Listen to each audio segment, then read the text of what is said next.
Un'opera che il territorio attendeva da tanti anni, che ha subito dei rallentamenti dovuto a difficoltà tecniche, oltre a una parte di opposizione del territorio, ma che poi è stata costruita grazie alla collaborazione di tutto il territorio. Io sono dell'opinione che questa sia la strada giusta, cercare di spiegare, di realizzare un'opera utile nel rispetto delle più moderne tecnologie, nel rispetto delle opere di mitigazione che possono renderla il meno impattante possibile,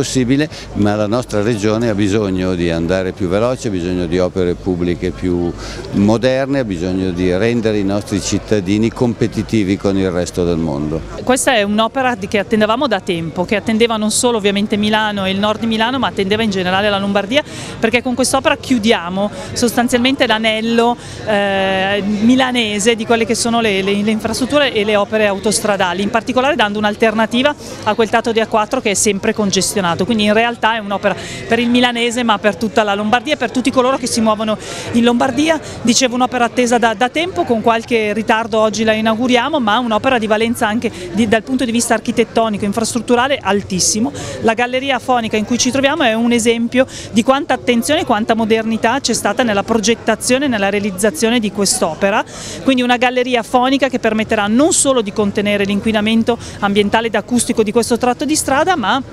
anche di limitare quello che arriva tipicamente dalla Milano Meda. Quindi veramente un'infrastruttura molto moderna, degna dei lombardi e a servizio dei lombardi. È strategica perché è utilissima. La congestione del traffico nel nord Milano è una congestione che riguarda la tratta est-ovest, e quindi questo permetterà sicuramente alla parte nord di Milano e quindi anche alla Brianza di poter agevolare il traffico anche nelle ore di punta sull'est e sull'ovest. Quindi utilissima e anche proiettata al futuro, perché ricordiamoci che questi tipi di infrastrutture serviranno poi anche, lo dico in qualità anche di assessore alla ricerca, per il futuro della mobilità. È un'infrastruttura che riduce il traffico, migliora la qualità della vita e dell'ambiente. Ha detto bene il ministro Salvini, il nostro è un paese che deve correre in sicurezza e avere il coraggio di investire sulle infrastrutture che servono a crescere il territorio. Oggi ne abbiamo un esempio importante e assolutamente all'avanguardia. È un'opera importante che si aspettava da tantissimi anni, che fortunatamente finalmente vediamo alla luce. È una realizzazione del governo Fontana della regione Lombardia, un fiore all'occhiello non soltanto per questo territorio, ma un po' per tutta la viabilità lombarda, perché favorirà naturalmente lo scambio tra vari comuni e tra varie autostrade o superstrade, con un beneficio naturalmente non soltanto per quanto riguarda la viabilità, ma i rumori, come questa bellissima galleria abbiamo modo appunto di vedere, per l'ambiente naturalmente, perché meno macchine, meno intasamenti, meno ingorghi,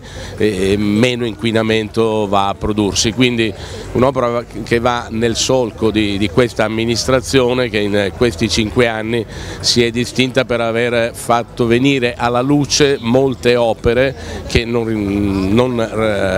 era soltanto responsabilità lombarda, ma soprattutto lombarda. Su questa strada stiamo procedendo e sicuramente nei prossimi 5 anni saranno ancora di più le opere che andremo a realizzare per il bene dei cittadini. Qui nei 10 anni in cui quest'opera veniva fatta, anche con tutte le difficoltà di un'area particolarmente infrastrutturata, anche come densità, riuscire a fare quest'opera voleva dire guardare un po' più in là, guardare in termini di una mobilità fisica fondamentale. Questo è uno snodo che